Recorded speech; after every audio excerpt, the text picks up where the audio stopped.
guys, this is Editors Depot and you're watching another intro template tutorial. Feel free to pause this video at whatever moment you wish if we're going a little too fast for you. And if you have any questions, leave them down below in the comment section.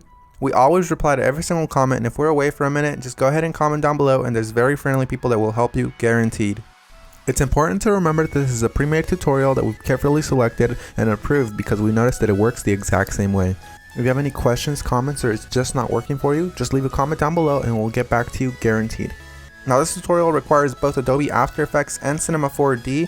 You will absolutely require them. If you do not have them, go ahead and visit EditorsDepot.com. We can do any template customization at very affordable prices. Just feel free to select the template you wish and check out with it and detail everything you want on the template. Now that that's out of the way, all you're going to want to do is open up the Cinema 4D file. So here it is, and we already have it open, so I'm going to go ahead and bring it up. And as you can tell, everything is ready to go. All you have to do is replace the text, render, and you're done. Except one little thing, there's sometimes problems that come up with the templates, and I'm going to go ahead and cover them here. Sometimes the audio will be included, and you don't have to worry a bit about that. As you can tell on this template, the audio is included. It's not a problem at all, and sometimes the font is not included. If it's not, all you want to do is of course look for the text layers. They will look a little like this. Select it, and then hit font, and select any font you wish. You can visit designerdepot.net for any font you wish. The first thing you want to do is of course modify one of the text layers. So here it says your. I'm going to go ahead and hover the text after I select it and replace it with editors. I'm going to do the same thing for the second layer behind that one. I'm going to hover the text and write editors. Now that that's done, I'm going to go ahead and render preview. And as you can see, it says editors, everything is 100% fine. You do the exact same thing for the bottom layers. I selected both at the same time. I'm going to replace it with Depot. Once I go ahead and render preview, it looks amazing and I'm happy with it.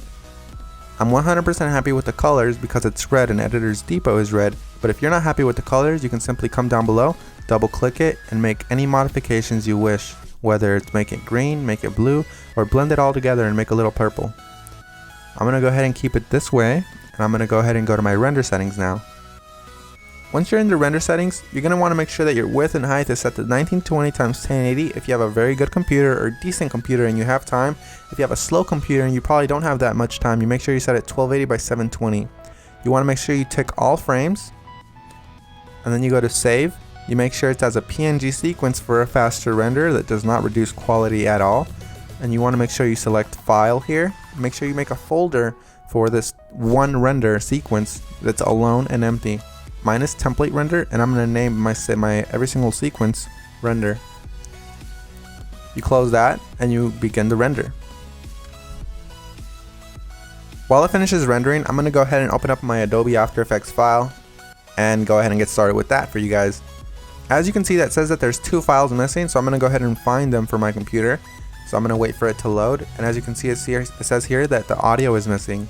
I'm going to go ahead and double click the file, and I'm going to find it for the computer. It should be included in the template, and if it's not included, we're sorry and we're going to do our best to try to help you, but if it's not, you can go ahead and include any audio you want.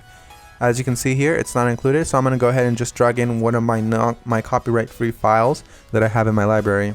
You can use the one that we're using for this tutorial.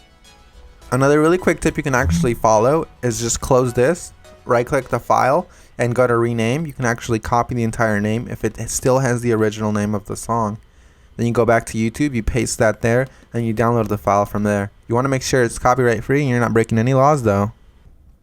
Once you've gone ahead and replaced your song, you're going to want to go ahead and replace the other thing that was missing, which is of course the PNG sequence. It might be a PNG file, .png, or it might be an MP4 file, or anything within those regards, like QuickTime for example. You're going to go ahead and double click it and replace it with your render sequence. I'm going to select the first frame, scroll all the way down just to be safe, and select the last frame. You want to make sure you do the same thing, all while holding shift, so it selects every single one. You make sure you tick on sequence here where it says PNG sequence. You should have that option for Windows as well. You hit open and it will import every single one and it'll make it look like a video. That makes your render much faster and it looks the exact same. So we're 100% done. Assuming you have every single one of the plugins required, you're 100% done, and if you don't, you're going to have a black screen similar to this. But if you do have a black screen similar to this, you're going to just want to make sure you troubleshoot it by turning off or turning back on whatever adjustment layers might be messing up your entire video. As you can see here, all of the adjustment layers, one of them within these messed up the entire render, so I'm going to go ahead and turn them on one by one. That one's fine, that one's fine. Oh, this one's the problem here. So you make sure you turn them back on, and you're done. So I had one layer that messed everything up, and that's because I do not have the correct plugin. You want to make sure you fix that, and you want to make sure you don't run into that problem again. And finish the composition by adding it to the media encoder queue. That pretty much summarizes our video, guys. I hope you all enjoyed it, and if you did, remember, drop a thumbs up if you liked it. Drop a thumbs up if you are a fan of us and you like what we're doing. And guys, we really appreciate every single one of you from the bottom of our hearts. We really appreciate every single one of you guys, whether you're liking this video, disliking, or you just left and you didn't even watch this tutorial, guys. Hope you all have an amazing day, and as always, this is Maurice.